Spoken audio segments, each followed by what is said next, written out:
né?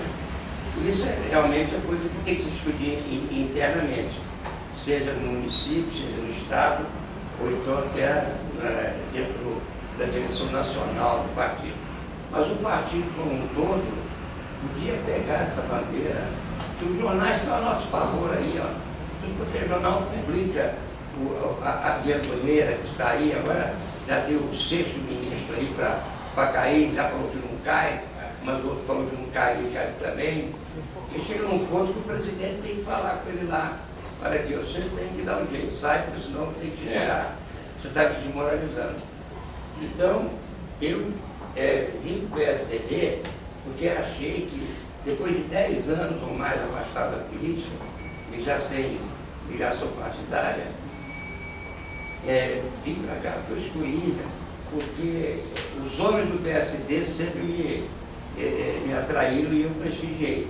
Botei no Fernando Henrique nas vezes dele, botei no Zé Serra, botei no Pistório, botei no Marco Pestana, e então me identifiquei com o partido, que o partido defende essa parte que é importantíssima para qualquer nação.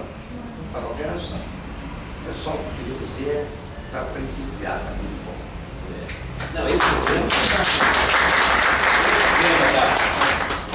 da corrupção, muitas vezes as pessoas falam assim, isso aí é o denismo, né?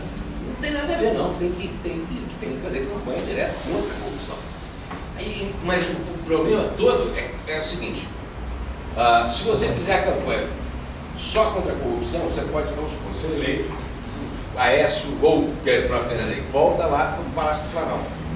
Do jeito que está o sistema político e a relação executivo-legislativo, ele vai ter que começar a comprar, porque senão não governa. Então, o resultado, para eliminar parte da corrupção, porque a corrupção nunca se acaba com ela inteira, né? É necessário você atrelar ou acoplar a ideia, a luta contra a corrupção, com essas questões de reforma política e reforma do Estado. Né? A reforma política, por exemplo, com cláusula de barreira. Tudo bem, os partidos pequenos, perdão, mas ele pode ter representação local, mas para que ter representação nacional se você existe só no Rio Grande do Sul? Ou se você tem menos de 5% da população? Não é para estar lá. Né? Então, quer dizer, cláusula de barreira, proibição de aliança exatamente na proporcional, voto distrital misto. Né? Quer dizer, se você começa a mexer o federalismo, o municipalismo, né? A ideia de você dar... Então, essas coisas todas, isso dão o quê? O recheio necessário para a briga e para o grande problema que esse governo do PT tem, que é o problema da corrupção. E o mais visível deles. E é engraçado vocês observar que não é se olhar a história, assim, partido que é um partido parecido com o PT, que nasceu na Polônia com Solidariedade, quando chega ao poder, faz uma corrupção enorme na Polônia. O partido do Mandela, na África do Sul, quando chega ao poder, faz uma corrupção tremenda. O Daniel Ortega, quando chega ao poder na Nicarágua, era uma corrupção terrível. Ou seja, esses movimentos, assim, essas coisas, essas experiências, porque as pessoas chegam lá e muita sede ao pote. Né? Digamos que o Sarney, a família do Sarney, ou sei lá, o Antônio Carlos Magalhães, eles estão assim, pode dosar, porque você tem um filho, eu tenho um neto, não sei o que. Agora o sindicato chega lá, não, em 2 semanas eu preciso tirar o atraso. E aí vai no banco. Tá? Isso é comum, isso acontece mesmo. Mas por isso que a gente não tem que acoplar esse tema da corrupção, né? Que tem que denunciar a internet classe média nisso.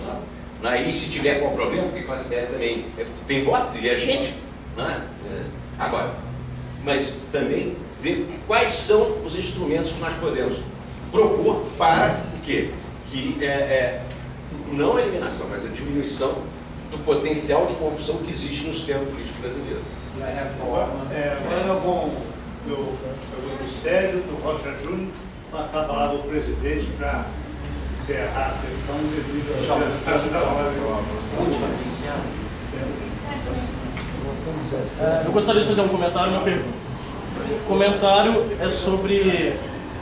eu acho que a oposição com o Aécio é uma oposição soft, light, porque o Aécio é de bem com a vida. Ele está mais para JFK do que para Richard Nixon. Ele não é um maníaco compulsivo que nem o Serra. Ele é uma pessoa que toca violão em noite de lua cheia lá em Cláudio. Então eu acho que nós, militantes, nós vamos ter que nos acostumar com a ideia de que o Aécio não irá para o front em 2011. Ele não vai se colocar como líder da oposição agora. Ele tem até citado uma frase do Tancredo Neves que muito famosa: uma decisão certa na hora errada é uma decisão errada. Então ele irá aparecer na hora devida, lá em 2014, pelo menos é o que ele tem dito. Ele não vai agora se colocar de uma maneira tão cáustica já em 2011. Esse é o meu comentário. Segundo, eu queria fazer uma pergunta, trazendo para a dinâmica local. Eu queria saber por que é que esse vírus vermelho entrou na sociedade de Juiz de Fora e toda a classe média e classe média alta vota no PT. Porque é uma cidade tão kafkiana que os pobres votam no PSDB e os ricos no PT. Eu queria saber como isso. Uma cidade que teve luz elétrica antes de Nova York, que teve uma industrialização tão cedo, teve primeira estação de rádio da América do Sul, primeiro sinal de televisão da América do Sul, de uma cidade no interior. Uma cidade que tinha tudo para ser pioneira, de vanguarda, liberal. Toda a classe média, alta para cima, é petista. Eu queria saber o que aconteceu, de onde veio isso. Bom, a questão do Aécio nós vamos ter que esperar mesmo, não tem jeito, né? Eu acho problemático, inclusive é o seguinte, porque essa história, que agora o Aécio começa a ficar falando frase que o Tancredo disse para ele, não sei. Ele pode estar inventando, dizendo que o Tancredo disse para ele, entendeu? E por isso que inventa mesmo, entendeu? Então, não sei se o Tancredo falou, né, essas coisas para ele. Ele fica usando o Tancredo para, né, torear a pressão. Né? Agora, coitado do Tancredo, não tem nada a ver com o peixe. Tá certo? Né? E outra coisa, né? O Tancredo viveu em circunstâncias completamente diferentes, né? Porque o Tancredo viveu quer dizer, começa, né? E outra coisa, vamos olhar a coisa do Tancredo, porque ele perdeu uma vez para a Grande Minas, tá? Perdeu para o Magalhães, né? Não foi? Ele perdeu para o Magalhães. Agora vai lá ver se as frases funcionaram. Né? Pega o receituário e vê, não, depois ele aprendeu, depois ele foi eleito. Então, eu não sei. Quer dizer, eu acho que a oposição tem que ter cara, tem que estar encarnada em alguém, até para esse alguém poder ouvir a sociedade. Agora, você faz tudo debaixo do pano. Por isso que o Zé Serra não está lá no seminário hoje, do ITV, nem o senador de São Paulo. Por quê? Porque você fez com esse sistema. Eu te massacro aqui dentro, e acabou. Não tem problema de ter opinião divergente dentro do partido. Isso é outra coisa. Agora, o negócio da classe média é estranho mesmo, porque quando a gente lançou pela primeira vez a candidatura do Custódio, que ele não ganhou, né? Só a classe média votou na gente. Né?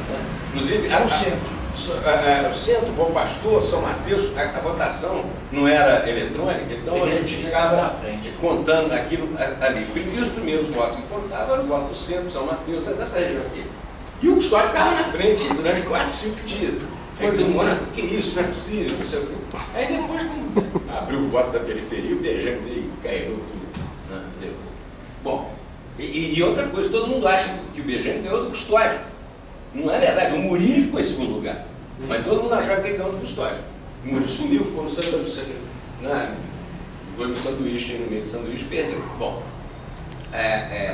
quem votava era a classe média. Na eleição do Custódio, ainda era a classe média. Tá? Era a classe média que votava no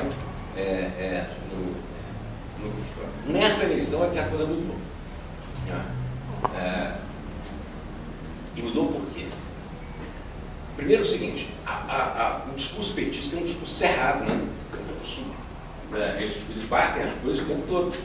Lá, que Tucano não decide, que Tucano é neoliberal, que Tucano é isso, que Tucano é aquilo. Vão pregando, eles vão pregando imagem, vão pregando imagem, coisa que nós vamos fazendo.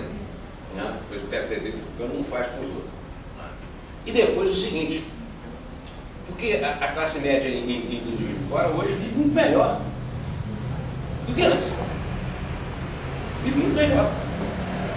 Aí você fala assim, bom, mas então por que os pobres votam no Cristóvão? Porque ele vai fazer campanha lá. Margarida, por exemplo, tem exemplo da Margarida indo a bairros, ou então para encontrar gente mais simples, que é um desastre. Não, por exemplo, lá tem um bairro, lá perto da Celone e tal, como é que chama? Um barraco, frango, vende frango. Os operários. Fartura. Hein? Será que fartura? É um negócio assim, que vende frango.